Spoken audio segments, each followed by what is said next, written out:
جی میں نے دیکھا آپ کی اسکرین لائیو تھی تو میں نے جوائن کر لیا۔ مفتی صاحب میرا ایک یہ سوال تھا، آج یہ جو ابھی حال فی الحال میں جیو پولیٹیکل سچویشن جو ہے، تو ایک بیسک سا سوال تھا کہ what has gone wrong with Muslim امہ۔ آئی نو اس کے بہت سارے جوابات ہو گئے، بٹ میں نے ایک حدیث سنی تھی، میں نے پڑھی نہیں ہے، کہ جب کسی مسلمان پر کوئی تکلیف آتی ہے، دیر از اے کلیمٹی آن اے مسلم، تو یا تو وہ اس کے لیے ایک ٹیسٹ ہے یا اس کے گناہوں کا کفارہ ہے۔ کیا یہ حدیث صحیح ہے یا مفہوم اس کا، میننگ آف دیٹ حدیث؟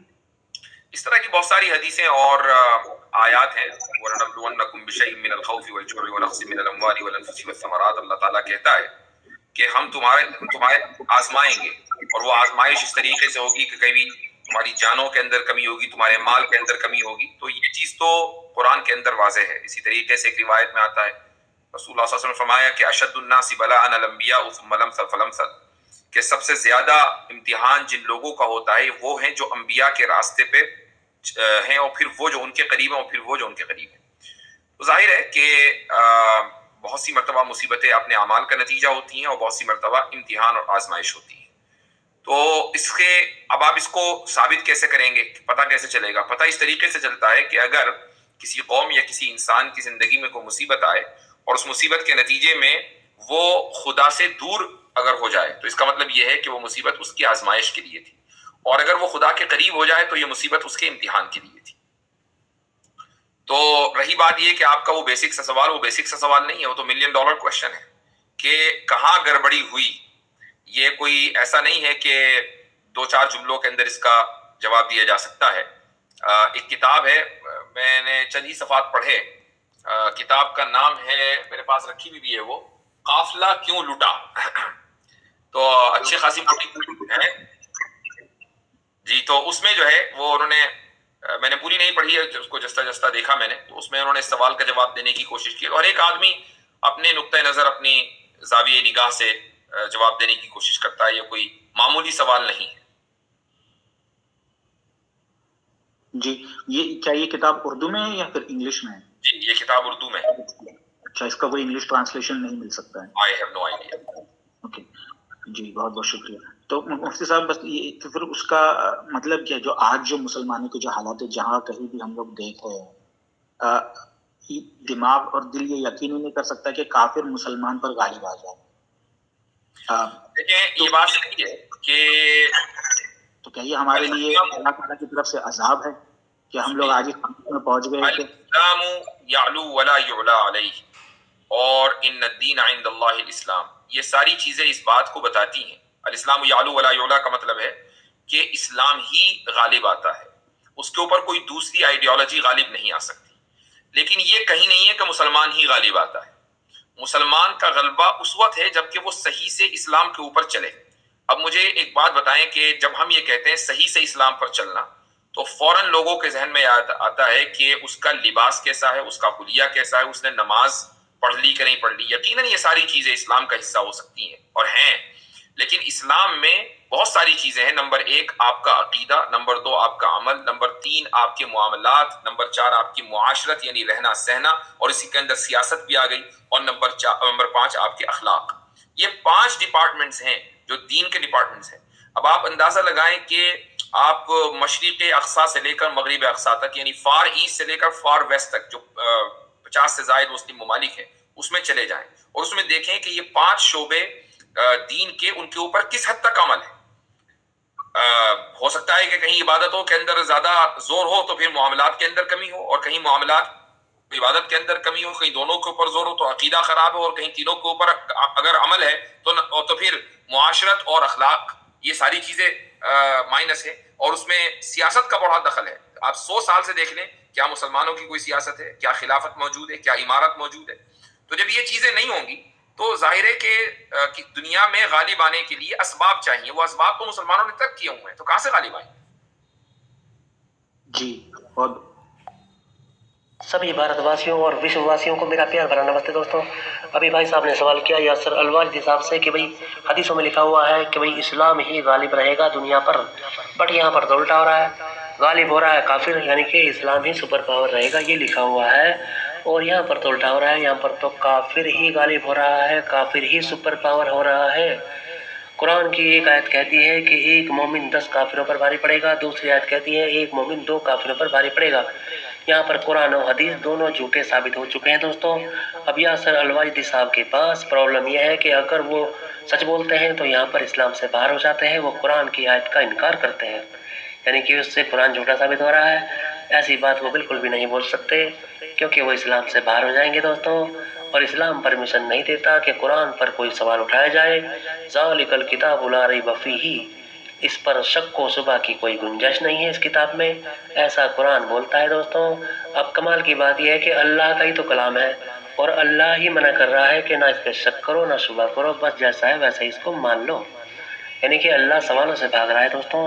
अल्लाह के पास सवालों का जवाब बिल्कुल भी नहीं है, जबकि अल्लाह ऐसा होना चाहिए भाई, उसके पास हर सवाल का जवाब होना चाहिए। हम इंसान की तो भाई औकात ही क्या है अल्लाह के सामने, हमारे सवाल का जवाब वो नहीं दे पा रहा है, सवालों से भाग रहा है दोस्तों।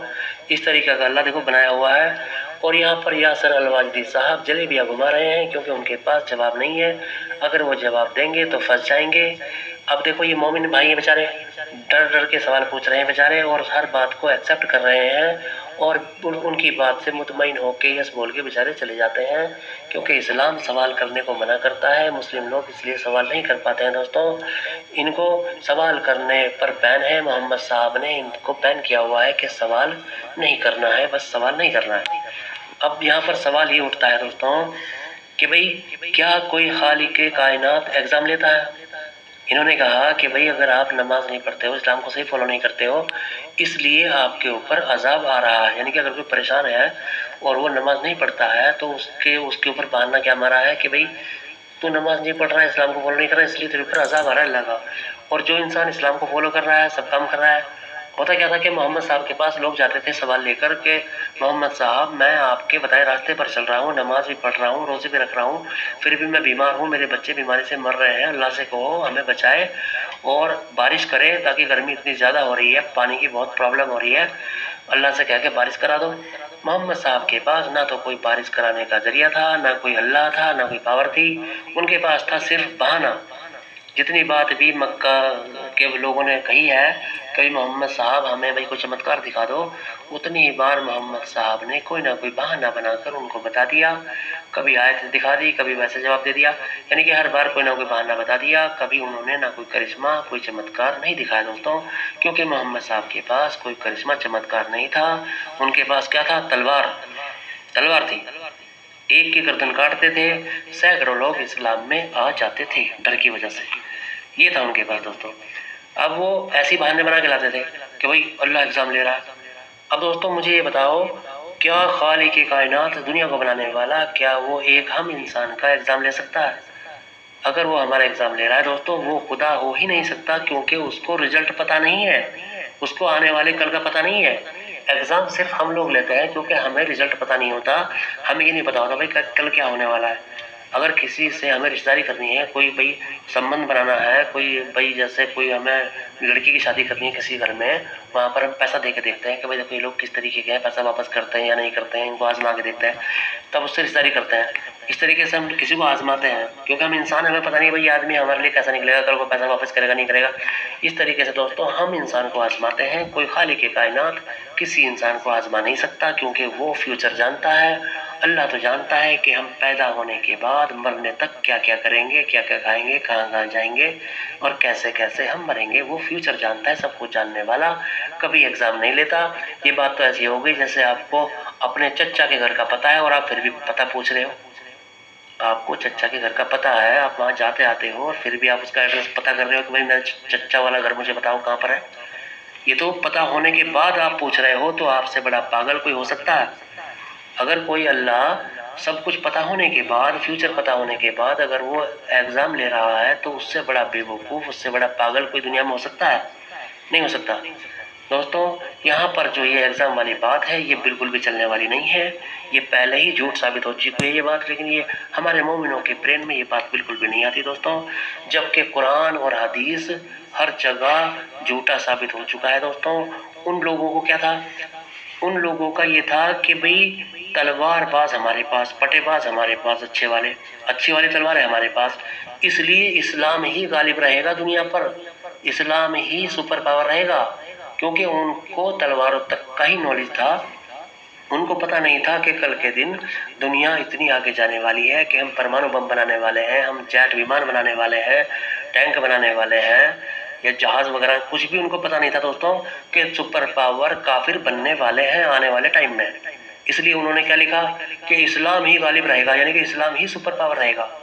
इस तरीके की बातें लिखी हुई हैं दोस्तों, जबकि आज की दुनिया में उन बातों का कोई मतलब नहीं बनता, उन बातों में कोई सच्चाई नहीं है दोस्तों, वो सारी बातें झूठी साबित हो चुकी हैं। लेकिन हमारे मोमिन भाई और ये हमारे मुल्ला लोग जो हैं, ये कभी भी रियलिटी नहीं बताते हैं दोस्तों, क्योंकि इनकी भी दुकानदारी का सवाल है। अगर मुल्ला लोग रियलिटी बताएंगे तो इनकी दुकानदारी बंद हो जाएगी। वो जो हर साल करोड़ों रुपए का चंदा आता है, वो चंदा आना बंद हो जाएगा।